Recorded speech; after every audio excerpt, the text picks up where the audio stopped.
Хай, хүүгээд цэцэрлэгт нь хүргэж өгье. Одоо отгой цаансаар хятадуудын хаврын баяр нь болох жоо болохоор ер нь Бээжинд ялцчихгүй хүмүүс арай цөөрөөд хөдөлгөөн багсаад анзаарагдаад байгаа. Одоо хүүгийн цэцэрлэгтэл гэхэд дөнгөж 3-1 хүүхэд нь л Бээжинд үлдсэн цэцэрлэгтээ явж байгаа байхгүй юу? Ер нь бүрийн ажил дээр ч бас тийм байгаа гэсэн ихэнх нь л чөлөө аваад яваад байгаа. Тэгэл бит гурав явах тий. Бээжинд тороогоо л үлддэг дээ гэж юу. Гэтэ ер нь хятадууд тэгж яриад идэв ганцаараа хүн баярын үеэр улам илүү ганцаарддаг гэж. Хэдийгээр бит гурав гурлаа байгаа ч гэсэн тэгэл бас очиж аав ээж ах дүү хамаатан садан найз нөхөд яг ингээл яваад очих боломжгүй байгаа болохоор тэгэл бас жоохон тийм шүү дээ. Гэтэ ер нь бит гурав ч гэлтгүй ер нь гадаадд байгаа хүмүүс тэгэл бүгдээрээ л тэгдэг дээ. Үндэсний том баяр наадам цагаансаар баяр үдийн үеэр бол ер нь жоохон ганцаардлыг мэдэрдэн шүү дээ. Гэхдээ зүгээр шүү. Дасцсан. За хүүгийнхээ хувцыг угаая. Эмрэнэттэй санагдаад. Йоо, фантас гэж үгээд. Би яагаад унтсан бэ гэхлээр ингэсэн байхгүй юу? Шин сандал авцсан би тэгээд нөгөө сууж байхдаа хойшоогоо ингээд сандлаа зүгээр өргөд хойшлуулахгүйгээр ингээд бүксөөрөө түлхээдсэн байхгүй юу? Тэгсэн чинь шууд нугларангуудаа унтсан. Тэгээ 2 хомс хуг. Өнөрөө энэ 7 хоног ингээд одоо гариг ирэхсийн хувьд за одоо 9 гариг нэгийг нээнд ч гэсэн билүү.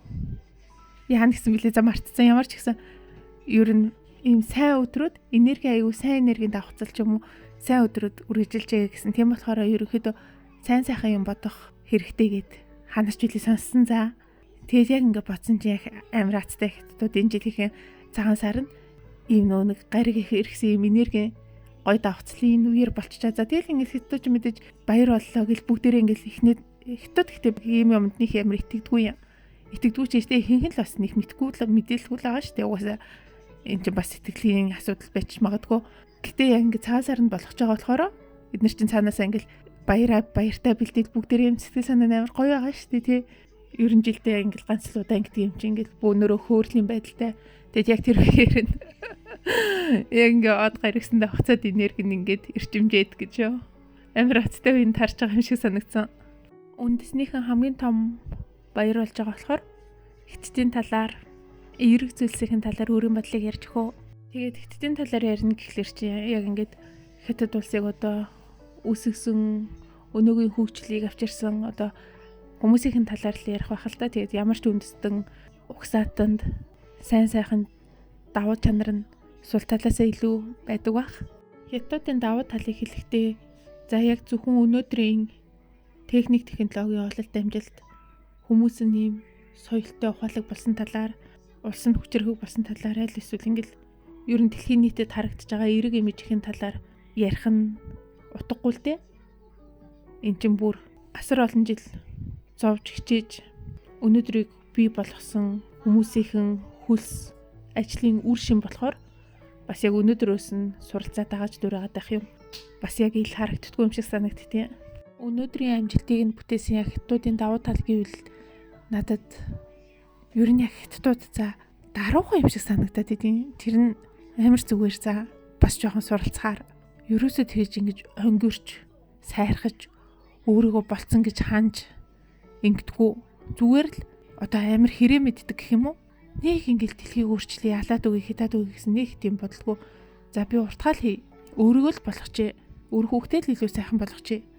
За тэгжигээ тэгээд явандаа ингэ дээшлэндээ гэдэг нэг тийм нэг айхтар өндөр амбицгүй нэг тийм байдал нь надад амар зөв юм шиг санагдаад идэв шүү дээ. Тэгээд хүн болгоно нэг тийм доороо даруухан болохоор би нэг ингэж ялгаж харцдаггүй. Энэ ялгаж харцахгүй ч ер нь бас амар давуу тал шүү дээ.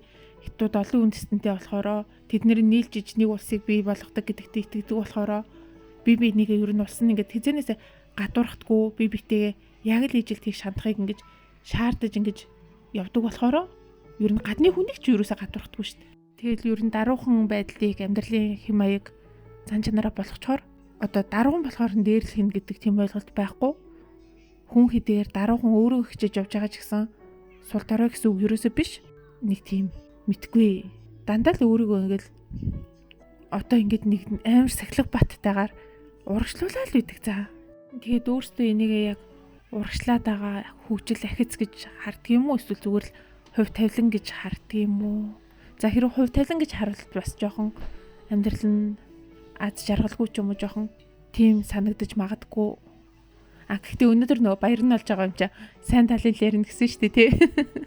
Гэхдээ би ингээд сүүлийн үед ингээд монгол хэл рүү орчуулагдсан байгаа, англи хэлнээс орчуулагдсан хувь хүний хөгжлийн номнуудыг хараад байхад бүгдээрээ л ингээд сахилга баттай байхыг, ямар нэгэн зорилго тавьчаад зорилголуугаа зогсолтгүйгээр урагшлахыг заагаад түүндээ одоо хэрхэн хүрэх вэ гэсэн арга техник боловсруулаад ингээд заагаад байх шиг харагддгийг.